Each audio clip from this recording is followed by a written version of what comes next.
On September 26 in Limassol, Cyprus, the Union of European Football Associations concluded that, quote, children should not be punished for actions whose responsibility lies exclusively with adults. The UEFA Executive Committee has decided that Russian teams of minor players will be readmitted to its competitions in the course of this season. All matches of the Russian teams shall be played without the country flag, anthem, national playing kit, and not on the Russian territory. The suspension of all other teams of Russia, clubs and national teams will remain in force until the end of the conflict in Ukraine. UEFA Press Service. The Ukrainian Football Association has strongly condemned UEFA's decision to return U17 teams from Russia to international competitions. The Ukrainian Football Association insists on maintaining the previous decisions of UEFA and FIFA not to allow all Russian teams to participate in international competitions. The Ukrainian Association of Football confirms that it will not participate in any competitions involving Russian teams and appeals to other UEFA member associations with a request to boycott possible matches involving teams from the Russian Federation. From the statement of the Ukrainian Association of Football.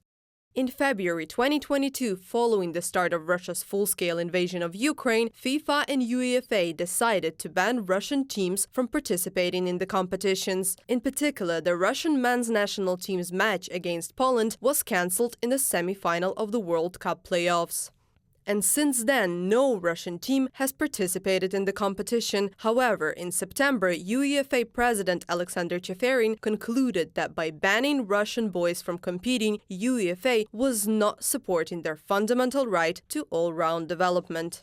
A very strange decision, shameful, because when it comes to children, has anyone even thought about the right of Ukrainian children to a peaceful childhood, not to be hit by missiles, not to experience all this horror, and not only those who are 17 years old, but very young children, and unfortunately there are more than 500 children who lost their lives. I would like to ask Alexander Cheferin about this. Did he think about this? That the decisions of adults should not influence children. That is why Russia bears this punishment, because it continues to do so. As long as Russian aggression against Ukraine continues, there can be no questions of Russian return to big European football. This is the opinion in the UK. The Football Association of England was the first to strongly reject the change in the UEFA Executive Committee's policy on Russian youth teams. We do not support the position of readmitting Russia to UEFA age-grade competitions, and our position remains that England teams won't play against Russia, from the statement of the English Football Association. In addition to the English Football Association, Poland and Latvia have proposed to boycott UEFA's decision to allow Russian teams to participate. According to the Associated Press, they may be followed by the Baltic states and Scandinavia. Reported by Anastasia Tarnavska, Kristina Dombrovska, UATV News.